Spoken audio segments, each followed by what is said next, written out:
I know for a fact that I've said that exact sentence 15 times. So, redundancy. You get a lot of redundancy.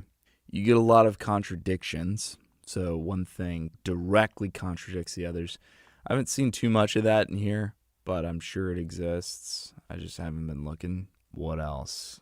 The studies thing, the studies thing is not how you would talk about studies from a scientific viewpoint. Like I said, I'm a scientist, so when you talk about studies, you talk about, I was explaining this to my girlfriend the other day. It's like when you speak about studies, you don't just talk about what they found, you talk about how they found it. The whole idea of a study is that you poked and prodded something to get a finding. The important thing there isn't the finding, because it's not a definitive thing to say. Like when you see that oregano oil is good for cancer, for example, you can't then just say like a study conducted in 2022 showed that oregano oil is a successful mitigating component for cancer, right? Like, sure, you could say that, but that's not the point of the study. The point of the study is to say, we tried A, B, C, and D in order to find 1, 2, 3, and 4.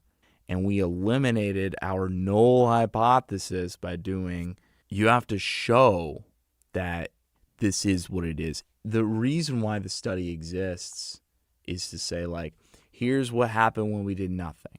Here's what happened when we knew what to expect, and we showed that our system is appropriate because it showed what we expect to see. So we see a blank response, we see a standard response. Here's what happened when we tested the unknown.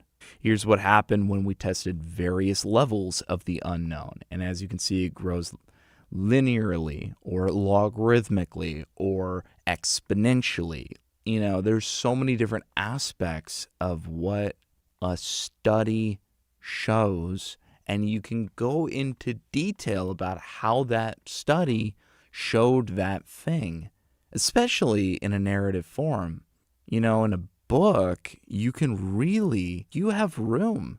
You have so much room to detail exactly what they found, how they found it, what surprised them. They talk about all of this. It's in the discussion section of the article, how that contradicts the common knowledge, or whether that supports the narrative that they're going for. There's a whole subset of things associated with that research article. It's not just the fact that the research article shows itself to a certain end that you want to prove, right?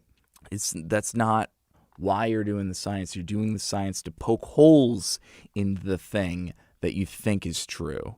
You're not doing it to support your claim. You're doing it to shoot your claim down and see what survives.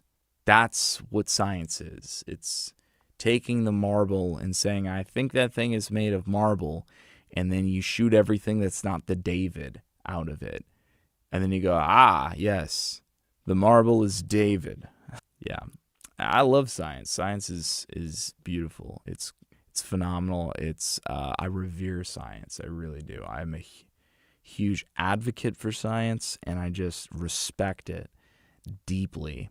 And so when I see, especially like in narrative form, when the respect for science isn't there, and it doesn't lend itself to what is actually happening. It only showcases like the most minimal thing and actually really not what it's saying. But then you not only say that, and you repeat the result, but you say it in 10 different ways in 10 different places and reference the exact same thing over and over and over again. It doesn't manifest itself to becoming true because you've repeated it for the 30th time. This is what ChatGPT wants you to believe. That's why ChatGPT puts it together in this way. A true narrative would say, they thought this, but they tested this variable and surprisingly found that. There's a story structure to it. Science will show you that. It's a good paper is written in that format. And it doesn't surprise me. It is unfortunate to see when narratives are written.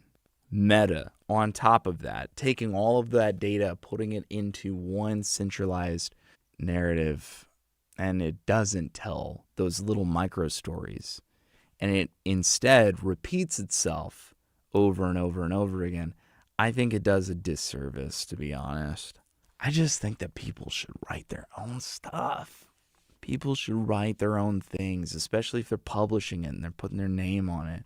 You should write it yourself.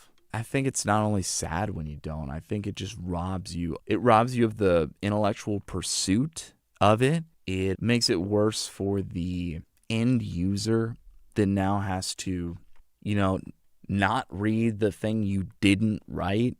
Like, you're just making a bunch of noise. You're making a bunch of noise.